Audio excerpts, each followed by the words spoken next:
2006 June 16 Lionel Messi ലോകകപ്പിൽ ആദ്യത്തെ goal നേടുന്നത്. സെർബിയക്കെതിരെ പകരക്കാരനായി ഇറങ്ങി ഒരു ത്രൂ ബോൾ സ്വീകരിച്ച് ഇൻസൈഡ് ബോക്സിൽ വെച്ചൊരു ഷോട്ടിൽ ചരിത്രത്തിലേക്കുള്ള യാത്ര ആരംഭിച്ചു. അന്ന് അയാൾക്ക് പ്രായം 18. 20 വർഷം കഴിഞ്ഞു. ഇന്നയാൾ 38-ലെത്തി. നേടാനുള്ളതെല്ലാം നേടി. ഖത്തറിൽ കിരീടം നേടി ആലസ്യത്തിലാണ്ട് അമേരിക്കയിലെത്തുമ്പോൾ 1-2 മിന്നലാട്ടങ്ങൾ കാണിച്ച് നിർത്തിയേക്കുമെന്ന് തോന്നിച്ചിടത്ത് നിന്ന് സിനിമയിൽ പറയും പോലെ ഒന്നും അവസാനിച്ചിട്ടില്ല രാമ എന്നയാൾ വിളിച്ചു പറയുകയാണ്. കൻസാസ് സിറ്റി സ്റ്റേഡിയത്തിൽ അൾജീരിയയാണ് എതിരാളികൾ. റിയാദ് മെഹ്റസിന്റെ അൾജീരിയ. പമ്പന്മാർ ഏറെ വിറച്ച ഈ എഡിഷനിൽ അർജന്റീനയ്ക്കും ആശങ്കകൾ ഉണ്ടാകുമെന്നൊരു പ്രതീതി വന്നതാണ്.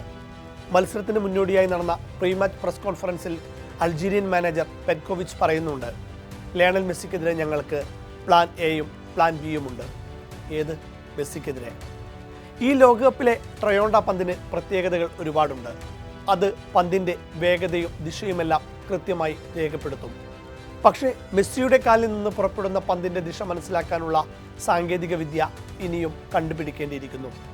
നമുക്കറിയാത്ത പല വഴികളിലും ആ പന്ത് നീങ്ങും. നിഗൂഢമായി സഞ്ചരിച്ച് അത് അനായാസം ലക്ഷ്യസ്ഥാനത്ത് എത്തുകയും ചെയ്യും. ആ പന്തിന് വരെ കണ്ടുപിടിക്കാൻ പറ്റിയിട്ടില്ല. പിന്നെയാണ് പെറ്റ്കോവിച്ചിന്. കളിയിലേക്ക് വരാം. ഓഫ് സൈഡ് കണി പൊട്ടിക്കാനാവാത്ത ആദ്യ ട്രൈ കഴിഞ്ഞ് 10 മിനിറ്റ് പിന്നിട്ടപ്പോൾ തന്നെ മെസ്സി ആദ്യ ഗോൾ നേടി. ആ ഗോളിലേക്ക് റോഡ്രിഗോ ഡീപോൾ പാകിയ വഴിക്കാണ് കയ്യടി. സെൻട്രൽ ഹാഫിലൂടെയുള്ള ത്രൂ ബോളിൽ 4 അൾജീരിയൻ താരങ്ങളാണ് ബീറ്റണായത്. സർവ്വസ്വതന്ത്രനായ മെസ്സിക്ക് മുന്നിൽ 2 അൾജീരിയൻ ഡിഫൻഡേഴ്സ്. വെട്ടിയൊഴിഞ്ഞ് വൈഡേരിയയിലേക്ക് പോകുമെന്ന് പ്രതീക്ഷിച്ച പ്രതിരോധക്കാരുടെ കാലിനിടയിലൂടെ മെസ്സി ആ പോസ്റ്റിനെ ലക്ഷ്യം വെച്ചു. ബോക്സിന് പുറത്തു നിന്നുള്ളൊരു ബുള്ളറ്റ് സിദാന്റെ മകൻ ലൂക്ക സിദാന്റെ കയ്യിൽ തട്ടി വലയിലേക്ക്. മെസ്സിക്ക് ചിന്തിക്കാനുള്ള സമയം പോലും കൊടുക്കാൻ പാടില്ലെന്ന പ്രാഥമിക പാഠം മറന്നാണ് അൾജീരിയൻ പ്രതിരോധം അവരുടെ ബോൾ തുറന്നിട്ടത്. 60-ാം മിനിറ്റിലും 76-ാം മിനിറ്റിലും മെസ്സി അത്ഭുത പ്രവൃത്തികൾ തുടർന്നു.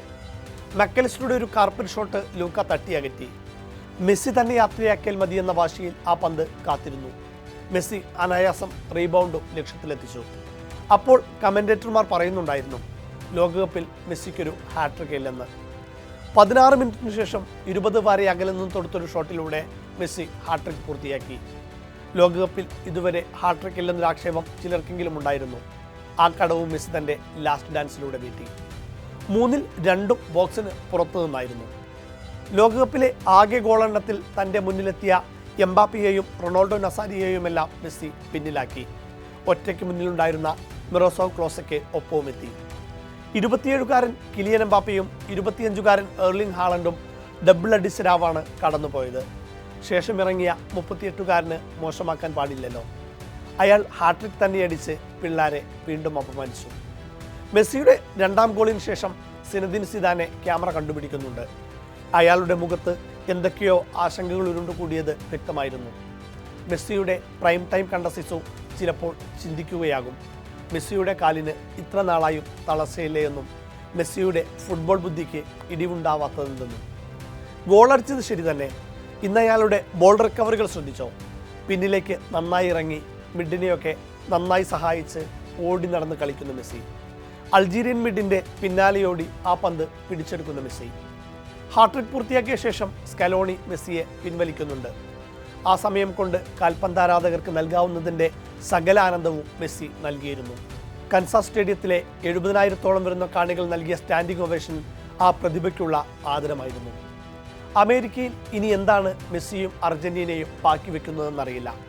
ഖത്തറിൽ പൂർണ്ണനായവനെ സമ്പൂർണ്ണതയിലേക്ക് നയിക്കാനായി ഫുട്ബോൾ ലോകം നിഗൂഢ പ്രാർത്ഥനകൾ നടത്തുകയാണോ എന്നും തോന്നിപ്പോവുകയാണ്. ഇനി അത്തരമൊരു കിരീടധാരണം നടന്നില്ലെങ്കിലും വിഷയമില്ല. നന്ദി ലിയോ, എന്നും ഞങ്ങളുടെ സന്തോഷത്തിലും സങ്കടത്തിലും കൂടെ നിൽക്കുന്നതിന്.